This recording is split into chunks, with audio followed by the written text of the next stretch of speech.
I went to college to get away from farming, so I wouldn't have to move pipe or the type of work I was doing. I wanted to do something different, so I went into mechanics. I was fine with mechanics until the farmer that I lived next to, he asked me if I wanted to come back to farming.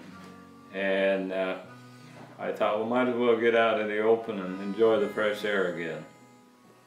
So I went with him and worked for 10 years. I asked him if he would help me get a farm if I worked for him for that long, and he said yes. And I thought, well, that's a normal answer if you want somebody to work for you.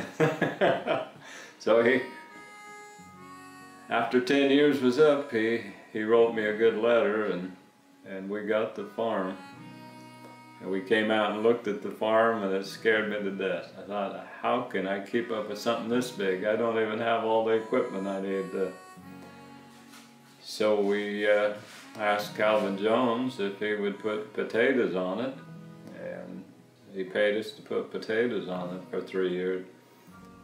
And the 4th year, I took it back over. Our daughter she was 3. She was young, she wasn't in school yet. And rather than get a babysitter, I watched her, and while I was farming the ground, she played with toys out in the dirt all day while I was farming. And we would come in at noontime and play memory games, match games, and she would always beat me. She had a better memory than I did.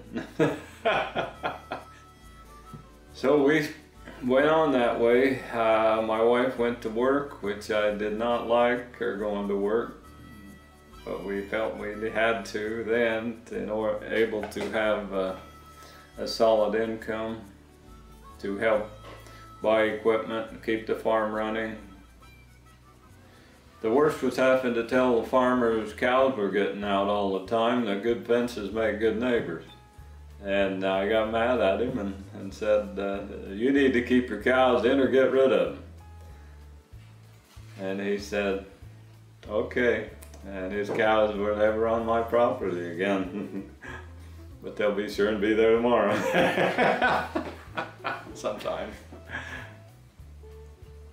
The best thing, watching the kids grow up on the farm, the ethics of the farm life, the work. I tried to teach them not to be told what to do, but to think ahead and know what needed to be done without being told. Probably some of the funnest times was when they were trying their hardest and the equipment would break down, and they would feel bad about it. One time the battery blew up in the tractor, and he tried to move the swather, and he ran into the tractor with the swather and bent the reel. And I couldn't help but just laugh about it, because too many things happening bad at one time needs to be laughed at. Now, would I go and do this over again, what I'm doing now?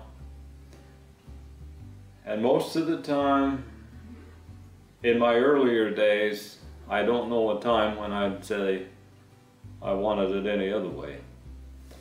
But as I get older, there's times when I think, maybe I did not spend enough time with the kids. Because when it all comes down to it, the farming part is the family. And the big farms may not look at it that way, but in a small farm, where the farm has to be almost a hobby, you do have to use the hobby to educate the children, to work well, good manners.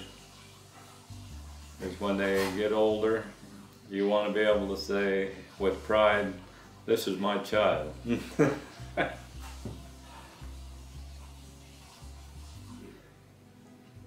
If the farmer's geared for having good years and bad years, he's more apt to make better decisions. But the worst thing a farmer can do, the college told me, let's have a good year. Because if they're not geared for good and bad, they'll start buying and over their heads, thinking that every year is going to be the same. And just because they had one good year, it's going to continue being good. And saw a lot of farmers have to sell everything they had because of that, and quit farming because they didn't know how to deal with the bad years. But the advice I would have is live within your means. What my father-in-law told me. The more you use it, the more you need faith. I never have found a time in farming when faith was not relevant. You had to have faith for the seed to come up. You had to have faith that you was spacing the seed the right spacing, even though you checked and the equipment was supposed to be working right.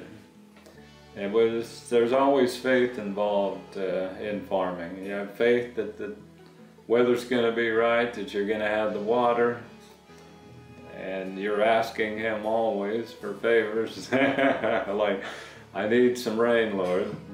The cows need more pasture. I don't have enough pasture, but the other farmers have grain. I don't want to see their grain get ruined, but I do need some rain, Lord. Could you just let it rain on my field? It's just a constant thing. Faith has to be there all the time.